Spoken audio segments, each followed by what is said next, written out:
about how C9 booked their trip to the finals. Let's hand it off to Avali and the victorious top laner in support. Thanks, guys. Licorice, Zazel, congratulations on the victory. You guys are going to go to your first NA LCS finals. So, Zazel, how excited are you? I'm pretty excited considering the start of the split and the journey to get here. I didn't feel that great about getting here, but finals are going to be great. And Licorice, what about you? Tell me about that winning moment. I mean, at the start of the split, like Zazel said, we were 10th place. Like a second place finish to get a bye here was already crazy. And then like going to finals is just like amazing, actually. So I'm just so happy. Well, run me through the entire series from your perspective, because you had Cloud9 fans at the edge of their seat in some of those games. All right. Well, I've changed from a bit of a carry player to more of a tank, one trick. I only play Orin. Orin God.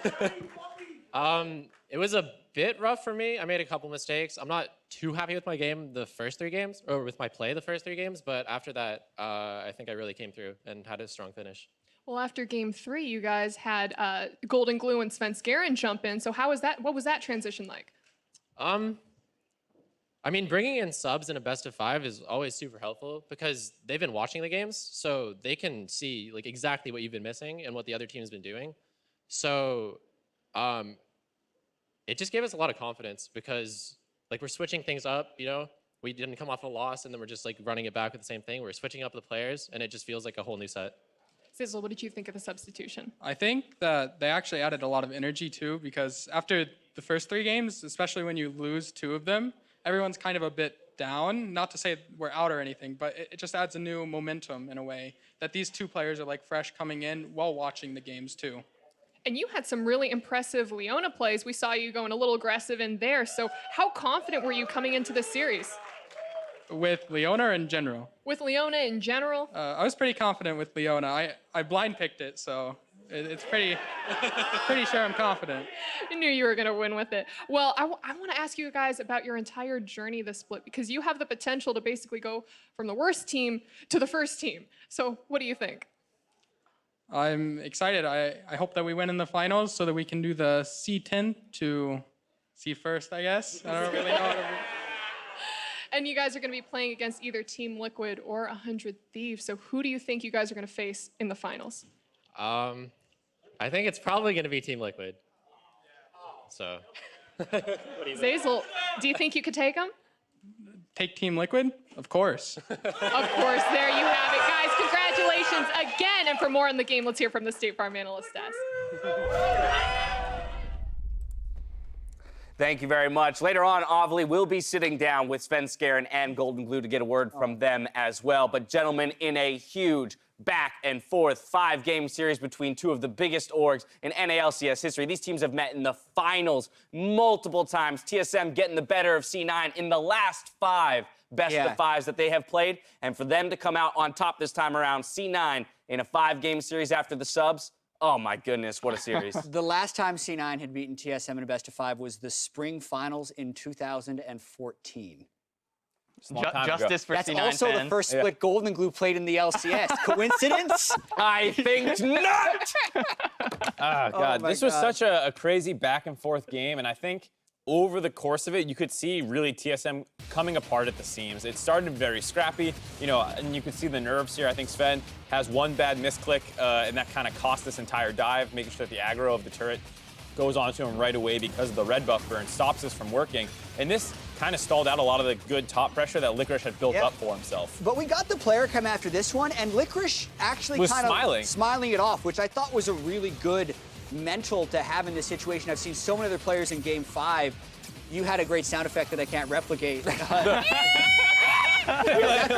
like that, if I recall correctly. I mean, that's what Golden Glue would normally be doing when that dive happens. Yeah, we talk about TSM coming apart at the seams, but those couple early plays actually made it look like maybe C9 was the team in trouble, but really they had the resilience to push forward and ultimately come back in this game. Right, the fact that it was so scrappy, and then there was a sequence of events where after breaking mid-turret, TSM randomly kind of went to Rift Herald, lost their bot lane turret, sent way too many people bottom, Licorice starts chunking out top turret, and then they re-go back down to bot turret, grab the inner in the top one. And then this is another play where it's just full on, it felt like TSM were out of it mentally. Their communication was completely off after like 15 minutes. It definitely seemed like they were starting to get desperate, especially this play. They're just trying to chase them down after they lose their inhib tower. I think they didn't have a lot of confidence that they would be able to win late game versus Kai'Sa. And a lot of their plays, especially mid lane, where they weren't able to kill Golden Glue in the 2v2s, they were just barely losing some situations. But, things started to unravel, and then we see this quick finish. As well as the play, though, I think one of the most exciting things about this series was the adjustments that each team had to make from game to game to game. Again, both in draft with the substitutions, the way that they're playing and adjusting their style within the game, really trying to hammer down what is the best way of winning against my opponent today. I think that's for me is the biggest takeaway from this is like, I don't think C9 wins this game or this series without all the kind of crap they went through in the beginning of the split. Like the fact that Reaper and the organization went through so much criticism from the community. If they didn't make those plays, you're probably running, Jensen, Svenskeren the entire time, and you don't have this second option to go to. And I think who knows how the regular season would have gone, all the kind of cascades from that early decision. And I think I would point to that as the reason they're going on to the finals. I mean, they said themselves. Not the tilting practice, the fact they can change things up. Yeah, they have kind of a second win now in the 7-man squad, and I think it kind of makes it difficult for teams. We heard it from Licorice and Zeyzal themselves, right? The idea that, hey, we could be down in the series 2-1, but you've got two guys who have had the ability to watch the games from a different perspective, come in fresh-faced, with a totally different mindset, and that kind of gives everyone a second win, regardless of the fact that they're behind. Yeah, and so often in substitute situations, the sub feels very performance-based. I didn't feel like Jensen was playing poorly. I think Blabber had an off game one, but I was blaming the drafts for C9. But just the action of subbing the players re-energizes the team in general if you think both mid-jungle duos are close in skill. Both competent, yeah. Yeah, and I think the strategy they actually went for, too, was really different than what I was expecting. Golden Glue and Academy has been playing a lot of aggressive playmaking champions, and he took Malzahar twice, which is a neutralization pick that's going to work with your team. It's like the Crown Faker strategy where it's like, I'm not going to beat you, I'm just going to stop you from doing your stuff, and then my team will be better. And I think we talked about the neutralization factor between Jensen and Bjergsen at the top of the day. Yeah, we didn't talk about the Golden Glue neutralization. The Golden Glue neutralization, it also takes a certain mindset to, like, be okay with that pick. And, like, this is what I'm going to do. I don't think everyone looks forward to, like, I'm going to play Malzahar. Yeah, and it really seemed to kind of frustrate Bjergsen, especially in the game 5 when they weren't able to, like, fully snowball him, and he had to, build QSS first, so he's delaying his Triforce. They had a couple 2v2s where, you're trading kills, which isn't what you want to do with Irelia. You want to just keep on winning lane, keep on hitting tower. And, they were able to fully neutralize Bjergsen. Amazing. Yeah, we'll expand on our discussion in just a bit. For now, though, we're going to throw it over to Avali, Golden Glue, and Svenskeren. Thanks, guys. Guys, congratulations on that win, a full 5-game series. I mean, Golden Glue, first things first, tell me about the moment that you guys were both told that you would be put in. Honestly, I was pretty nervous because the way that the series was going before you went in, it looked like it was going pretty good for us. We had a couple scenarios in the game 3 that the game suddenly turned away from us. So I had to get ready to play on stage very quickly because I was kind of expecting for us to 3-1 them at that point. So I was pretty nervous, and I knew I had no losses to no backup, so it was a lot of pressure. Yeah. And Sven, at what moment did you guys know that you guys were going to be put in? I mean, basically it came to no surprise because me and Golden has been playing in the scrims with the main team, and Reboot has been telling us every time we're going to be put in if we go 0-2. Like, if we get 2 losses, we're going to be put in. So I think me and Grayson's playstyle is just a bit more consistent, and the Silence can play more aggressively, kind of. So, yeah, we knew we were going to get subbed in as long as the game went TSM's favor. And it was a pretty intense match. If you guys had lost, you guys were out. So I know you mentioned that you were nervous, but Svenskeren, what about you? Yeah, I mean, I got a bit sad after we lost the game 3 because I kind of thought it looked like Jensen and Bauer were just going to smash them, right? So I got a bit nervous too, but yeah, I mean, Reboot prepared us for this case, so it was fine for me. And this was actually also a bigger game for you as well, going up against your former team and ending their playoff run. So how important was the game to you? It was definitely important. Both that was against TSM, and it was me back on playoffs again. Since I got subbed out during the regular split, I just took a lot of time to just try to improve my individual skill.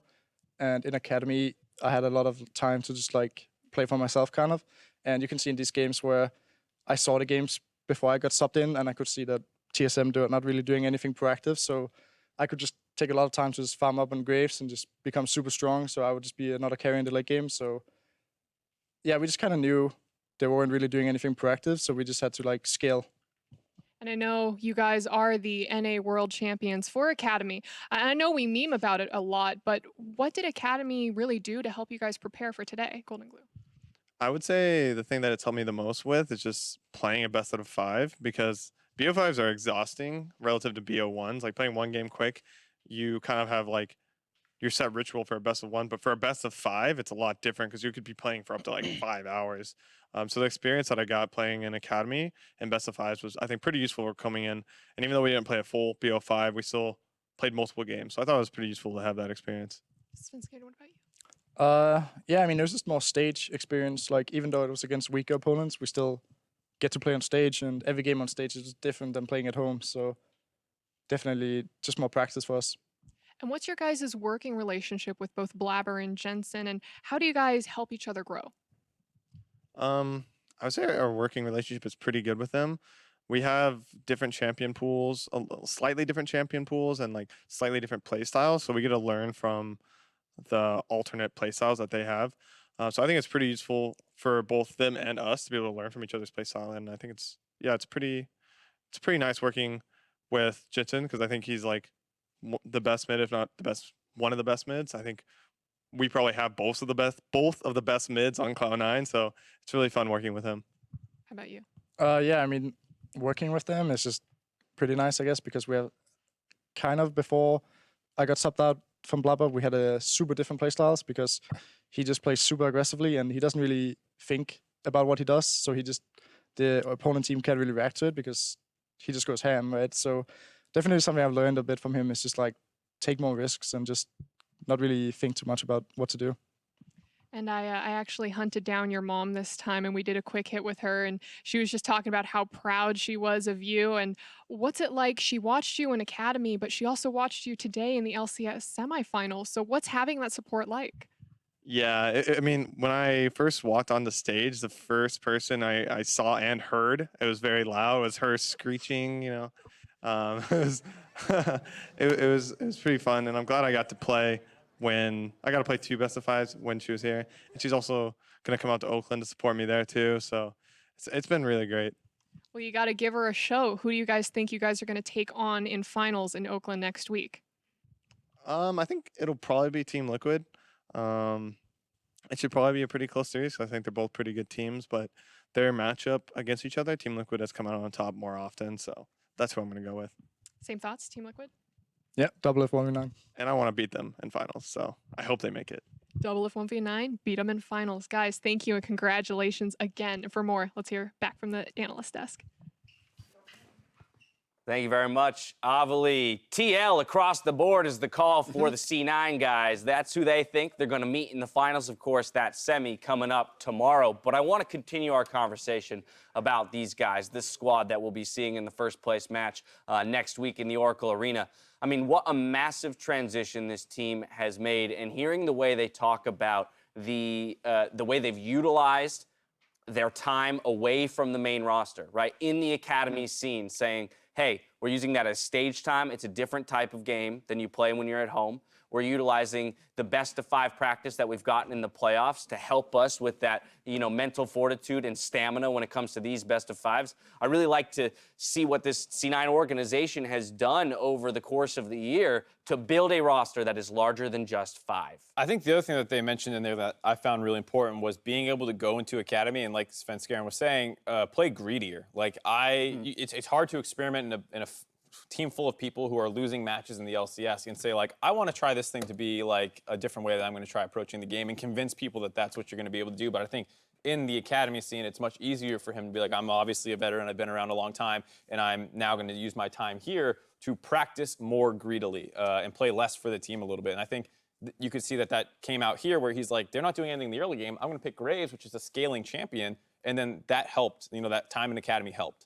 Yeah, and it's great to see as well that it's not so much that they're competing for the starting spot, which, you know, they kind of are, but they're really working together and taking from each other's play styles to just better their own personal play and then make it easier for the team to win. Yeah, helps when you win. Yeah, it does help when you win. Of course, their opponents from today, TSM, they're not done just yet. Even though they suffered the loss here today, they will play in that 3-4 matchup against the loser of the Team Liquid 100 Thieves series. But I do want to talk about this squad once again because there's so much expectation around this org. They find themselves in probably a disappointing 3-4 matchup, but their season is far from over. Well, it's the first time they've ever played in the Gauntlet, so this is going to be a huge change-up from them, as well as the fact that if you look at how championship points work, like it's actually not the craziest thing in the world to have a C9 TSM rematch potentially in the Gauntlet. So for TSM, this is uncharted territory.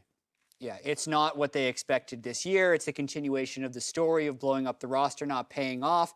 They've not only have they never not been in a summer final, they've never been in the third place match, right? And they're going to still be in the same situation. Funnily enough, you actually do get second chances, especially in Summer Split, where if they make it to Worlds and they make it at a group stage, they're going to say it was worth it still. How many times can you keep saying that, though? They will say it if that happens. It's just becoming, exactly. becoming less and less likely by the day because I think coming into this series, I did predict C9, but I predicted a C9 3-0. So the fact that TSM won 2 games, I was actually saying was mostly due to some bad drafts from C9. TSM fell apart in Game 5. 23-minute loss, fast to the series when the pressure was the highest. And that's not a good omen moving forward. When the pressure really turns up, it seems like this team falls back on some of their worst habits. Yeah, collapse just a little bit. You got a final point here? Yeah, this was a series. I thought they overcame a lot of this stuff when it came to the Echo Fox series, and it was, I'm sure it's going to be rough for them because this was a really tough loss. I don't know really how they're going to rebound, but they really have to because they do have important games coming up if they want to make it to Worlds.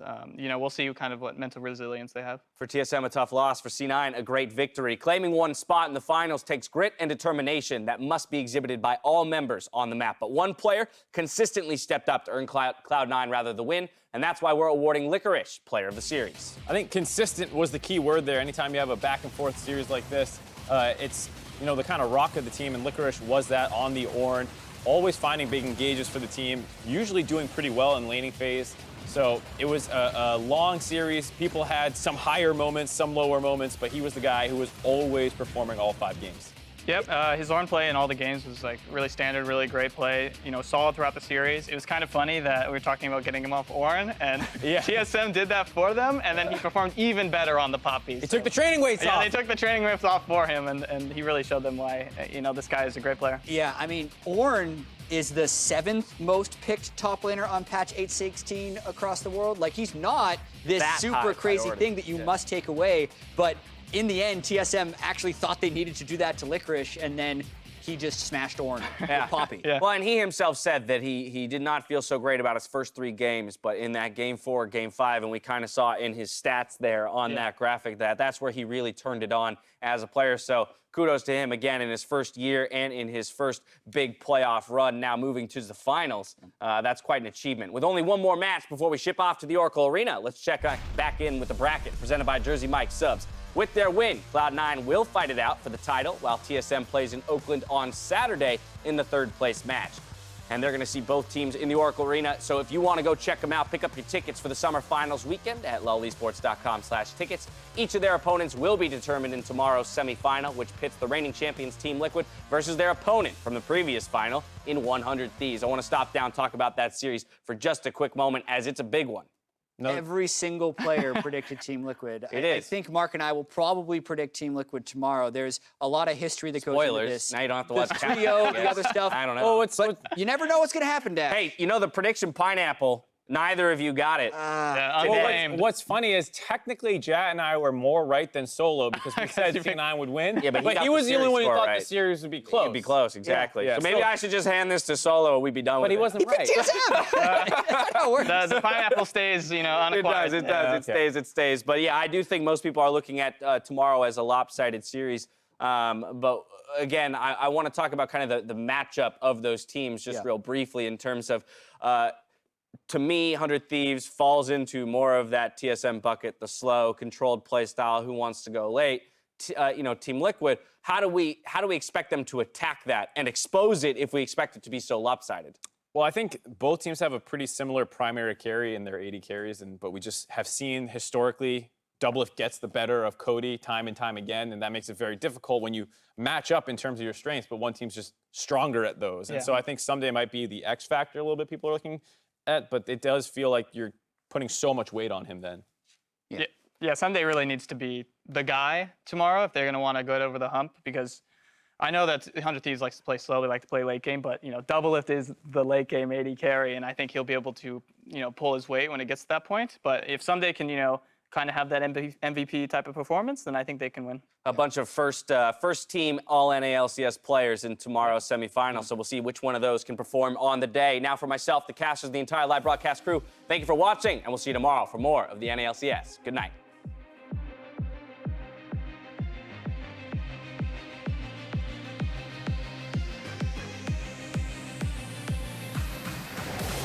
Will Cloud9 and their roster of hopefuls reclaim a shot at their reign? Or will TSM chance reign supreme? We're going to beat them 3-0. With every day and every series that we get to play, I'm one step closer to being back on the final stage. Speaking of bolts coming off, though, a knockup there. There could be nowhere to go, and Hanser's going to fall. Oh, Akali. 1 HP, nice. Look